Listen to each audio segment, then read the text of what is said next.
Hello दोस्तों, welcome to our channel medical का ज्ञान। दोस्तों, आज हम बात करेंगे इंट्रोडक्शन ऑफ जेनेटिक्स के बारे में। बिना टाइम वेस्ट किए करते हैं start. First point is the term genetics was introduced by Bateson in 1906। यानी जो जेनेटिक्स वर्ड है, जो टर्म है, वो किसने दिया था?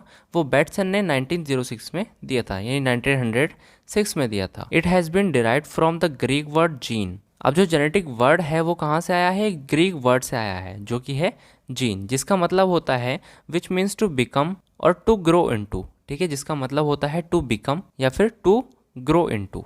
Next point is genetic is the branch of biological science. यानी जो जेनेटिक्स है वो क्या है? बायोलॉजिकल साइंस की एक ब्रांच है which deals with the transmission of characteristics from parents to offspring. ठीक है, जो क्या करती है? जो डील करती है। किससे डील करती है?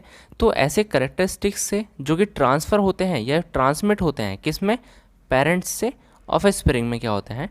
ट्रांसफ़र होते हैं। ठीक है, ऐसे ट्रांसमिशन से, ऐसे ट्रांसमिशन करेक्टरिस्टिक्स के ट्रांसमिशन से डील करना ही क्या कहलाता है? जेनेटिक्स कहलाता है। ठीक है, next point is the human genome project, one of the most significant research endeavours of the 20th century. यानी जो ह्यूमन जीनोम प्रोजेक्ट है वो क्या है? बहुत ही तगड़ी वाली, यानी बहुत ही बड़ी क्या है? रिसर्च है। ठीक है, 20th सेंचुरी की। ठीक है, deserves much of the credit for the discovery of these new applications for genetic information. ठीक है, ये क्या करता है? ये डिजर्व करता है कि इसको क्रेडिट दिया जाए। ठीक है, क्या करने के लिए? कि जो ह्यूमन जीनोम प्रोजेक्ट है, ठीक है, इसी से ही क्या हुआ है? बहुत सारी इन्फॉर्मेशन निकली है। ठीक है, जेनेटिक इन्फॉर्मेशन बहुत सारी निकली है, तो इसका सारा क्रेडिट किसको जाता है? इसी को जाता है, यानी ह्यूमन जीनोम प्रोजेक्ट को ही जाता है। ठीक है, specifically research from the human genome project is providing a new and better understanding of the genetic contribution to disease. यानी स्पेशली जो ह्यूमन जीनोम प्रोजेक्ट है उससे क्या हुआ है? उससे जेनेटिक कंट्रीब्यूशन का पता चला है। ठीक है, जो भी डिजीज़ होती हैं उनमें जो भी जेनेटिक कंट्रीब्यूशन होता है, ठीक है, उसको समझा गया है, उसको बहुत ही ज़्यादा अच्छी तरह से समझा गया है ह्यूमन जीनोम प्रोजेक्ट की मदद से। The development of targeted drug therapy and the development of genetic tests that identified those who may have or are at the risk for genetic disease। और इससे क्या हुआ है कि जो भी क्या है? टारगेटेड ड्रग थेरेपी है ना, जो भी किस में दी जाती है? जो भी जेनेटिक कंडीशंस में दी जाती है, उनको भी समझने में क्या हुआ है? आसानी हुई है। ठीक है, और जो भी जेनेटिक टेस्ट होते हैं, ठीक है, उनको भी क्या है? समझने में आसानी हुई है, और उनका भी क्या है? उनके बारे में भी पता लग पाया है। ठीक है, अब इन सारी चीज़ों से एक चीज़ का पता चल पाया है कि जो भी जेनेटिक डिजीज़ हैं वो किस किस तरह की होती हैं, कैसे कैसे उसमें रिस्क होते हैं। ठीक है, इन चीज़ों के बारे में भी पता लग पाया है ह्यूमन जीनोम प्रोजेक्ट से। ये था इंट्रोडक्शन ऑफ जेनेटिक्स। अब हम बात करते हैं कुछ जेनेटिक के टर्म्स के बारे में, जिसमें पहला है जीन्स। तो जीन्स क्या होते हैं? Genes are genetic material on a chromosome that code for a trait. यानी जो जीन्स होते हैं वो जेनेटिक मटेरियल हैं जो कि कहाँ होते हैं? क्रोमोसोम्स पर होते हैं। ठीक है, जो ये करते हैं किसी भी ट्रेट को कोड करते हैं, यानी किसी भी गुण को कोड करते हैं, करेक्टरिस्टिक को कोड करते हैं। For example, one person has a gene for I colour. ठीक है, यानी एक पर्सन के पास क्या है? एक जीन है, किसके लिए?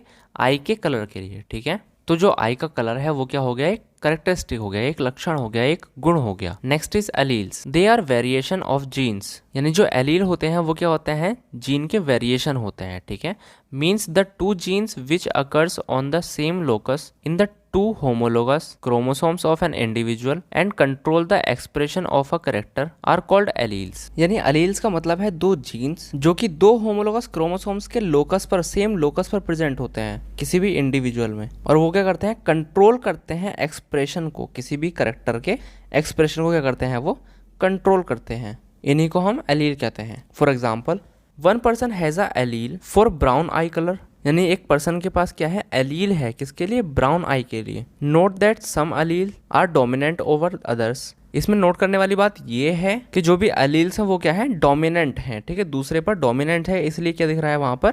ब्राउन कलर दिख रहा है। If a person inherits both the dominant and the recessive alleles, the dominant allele will be the one expressed. अगर कोई पर्सन है जिसमें क्या है? डोमिनेंट और एलील दोनों ही डोमिनेंट और रिसेसिव दोनों ही एलील्स हैं, तब उसमें डोमिनेंट एलील ही अपना जो करेक्टर है वो दिखा पाएगा। नेक्स्ट हम बात करते हैं जीन लोकस के बारे में। A particular portion or region of the chromosomes representing a single gene is called as locus. यानी जीन लोकस क्या होता है? एक पोर्शन या फिर रीजन होता है किसी भी क्रोमोसोम्स पर जो क्या करता है? एक सिंगल जीन को ही दिखाता है, उसी को हम कहते हैं लोकस। नेक्स्ट हम बात करते हैं होमोलोगस क्रोमोसोम्स के बारे में। Members of the chromosome pair with same gene number and arrangement. यानी जो होमोलोगस क्रोमोसोम है वो क्या है, क्रोमोसोम पेयर के मेंबर्स हैं, ठीक है, जिसमें क्या होता है सेम नंबर के जीन होते हैं, यानी सेम नंबर ऑफ जीन्स होते हैं और उनका अरेंजमेंट भी क्या होता है, सेम ही होता है, ठीक है, उसको हम कहते हैं होमोलोगस क्रोमोसोम्स। नेक्स्ट है इसमें dominant allele. It is one of pair of alleles which can express itself whether represent in homozygous or heterozygous state. ये क्या है, अलील का एक पेयर है जिसमें क्या होता है, जिसमें वो अपने आप को ही दिखा पाते हैं, ठीक है, होमोजाइगस में या फिर हेटेरोजाइगस में खाली वो अपने आप को ही दिखा पाते हैं, अपने लक्षणों को ही दिखा पाते हैं। एग्जाम्पल है the gene for tallness TT and capital T where capital T is dominant alleles and person will be tall in both condition. यानी जहां भी कैपिटल T आ रहा है, ठीक है, वो क्या है, एक डोमिनेंट है, ठीक है। अगर वो हेटेरोजाइगस में, देखो होमोजाइगस है कैपिटल T, ठीक है, और हेटेरोजाइगस है कैपिटल T और स्मॉल t, तो होमोजाइगस में अगर कैपिटल T आ रहा है तब भी वो टॉल होगा, यानी वो डोमिनेंट होगा, और अगर कैपिटल T और स्मॉल t यानी हेटेरोजाइगस में अगर कैपिटल T आ रहा है तो भी कैपिटल T क्या होगा, यहाँ पर डोमिनेंट होगा, और ये क्या होगा, टॉल होगा person. Next recessive allele. The allele of an allelic pair which is unable to express its effect in the presence of its contrasting allele in a heterozygous is called recessive allele. देखो क्या है, जो recessive allele है वो क्या है, allylic pair का एक एलील है जो क्या करता है, अपने जो भी इफेक्ट होते हैं उसको एक्सप्रेस करने में अनेबल होता है, ठीक है, उसको एक्सप्रेस नहीं कर पाता है। और कब नहीं कर पाता है, जब वो होमोजाइगस स्टेट में होता है, ठीक है। For example one has alleles of IBB, capital B for brown, small b for blue.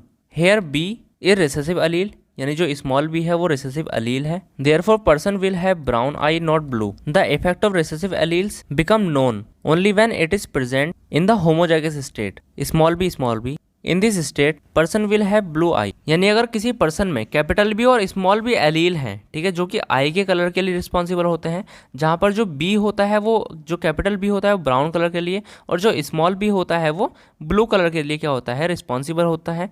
तो अगर वहाँ पर स्मॉल b आ जाए, ठीक है, अगर वहाँ पर स्मॉल b आ जाए और वहाँ पर कैपिटल B भी रहे, तो जो पर्सन की आई का कलर है वो होगा ब्राउन, क्योंकि कैपिटल B क्या है, यहाँ पर डोमिनेंट है। लेकिन अगर क्या हो, अगर होमोजाइगस स्टेट होती है, यानी कि स्मॉल b और स्मॉल b होता है, तब जो भी पर्सन है उसकी आई का कलर ब्लू होगा। अब जो रिसेसिव अलील का इफेक्ट होता है वो तभी दिखता है जब वो होमोजाइगस स्टेट में होता है, ठीक है। नेक्स्ट हम बात करते हैं कोडोमिनेंट अलील के बारे में। The alleles which do not show dominance recessive relationship and are able to express themselves independently when present together are called codominant alleles। देखो इसमें क्या होता है, जब भी इसमें क्या होता है, जो अलील होते हैं वो क्या करते हैं, डोमिनेंस और रिसेसिव के बीच में क्या करते हैं, रिलेशनशिप को नहीं दिखाते हैं, लेकिन क्या करते हैं, वो साथ में रहते हैं और अपने जो लक्षण हैं, यानी जो एलील्स हैं वो दो होंगे, सीधी सी बात है, दो एलील्स क्या करेंगे, अपने लक्षण अलग अलग दिखाएंगे, ठीक है, अपने जो भी कैरेक्टरिस्टिक्स हैं वो अलग अलग दिखाएंगे, लेकिन वो दोनों साथ में ही रहेंगे, इसलिए हम उनको कोडोमिनेंट एलील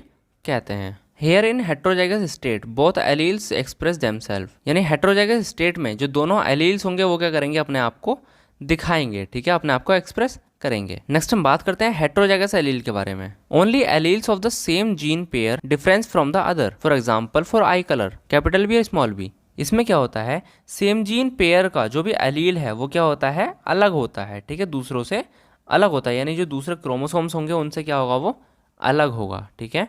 जैसे कि एग्जाम्पल है हमारा, आई के कलर के लिए जो रिस्पॉन्सिबल है अलील वो है कैपिटल B और स्मॉल b, तो ये क्या है, दूसरों से अलग है, यानी वो स्मॉल b से भी अलग है और कैपिटल B से भी अलग है, और ये दोनों क्या है, होमोजाइगस है, जबकि जो कैपिटल B और स्मॉल b है वो क्या है, हेटेरोजाइगस है। नेक्स्ट हम बात करते हैं होमोजाइगस एलील के बारे में। एलील्स दैट आर आइडेंटिकल और same in gene pair. For example for I colour, capital B और कैपिटल B। यानी ऐसे एलील जिनमें जीन पेयर सेम होता है उनको हम होमोजाइगस एलील कहते हैं। एग्जाम्पल के लिए कैपिटल B, जो कि क्या होता है, आई के ब्राउन कलर के लिए रिस्पॉन्सिबल होता है। नेक्स्ट हम बात करते हैं हेमीजाइगस के बारे में। Having one copy of a particular gene. For example for I colour only capital B is present. यानी जो हेमीजाइगस है उसमें क्या होता है, एक पर्टिकुलर जीन की कॉपी होती है। एग्जाम्पल के लिए जो आई के कलर के लिए रिस्पॉन्सिबल जो अलील है वो होता है कैपिटल B स्मॉल b, या फिर कैपिटल B, या फिर स्मॉल b। लेकिन जो हेमीजाइगस कंडीशन है उसमें क्या होता है, एक ही जीन, एक ही एलील प्रेजेंट रहता है, ठीक है, जो कि है कैपिटल B। नेक्स्ट हम देखते हैं trait. A characteristics that can be genetically determined and represent a specific characteristics of an individual. For example, hair color and blood type. देखो जो ट्रेट होती है वो क्या है, एक करेक्टरिस्टिक है, ठीक है, that can be genetically determine, जो कि क्या होता है जेनेटिकली डिटरमाइन किया जाता है, देखा जाता है, ठीक है, और क्या करता है वो रिप्रेजेंट करता है किसी भी करेक्टरिस्टिक को, यानी किसी भी गुण को, किसी भी इंडिविजुअल के गुण को क्या करता है वो दिखाता है, एक्सप्रेस करता है, जैसे कि किसी भी पर्सन का हेयर कलर या फिर ब्लड का टाइप। नेक्स्ट हम बात करते हैं जीनोम के बारे में। A complete set of persons gene और कंप्लीट लिस्ट ऑफ न्यूक्लियोटाइड्स। देखो जो जीनोम है वो क्या होता है, किसी भी पर्सन के जीन्स का एक कंप्लीट सेट होता है, या फिर जो भी न्यूक्लियोटाइड्स होते हैं उनकी क्या होती है एक कंप्लीट लिस्ट होती है, उसी को हम जीनोम कहते हैं। तो आज के लिए बस इतना ही। अगर आपको ये वीडियो अच्छी लगी हो तो इस वीडियो को लाइक करें, और अगर ऐसे ही टॉपिक और भी पढ़ने हैं नर्सिंग से रिलेटेड तो कमेंट बॉक्स में ज़रूर लिखें।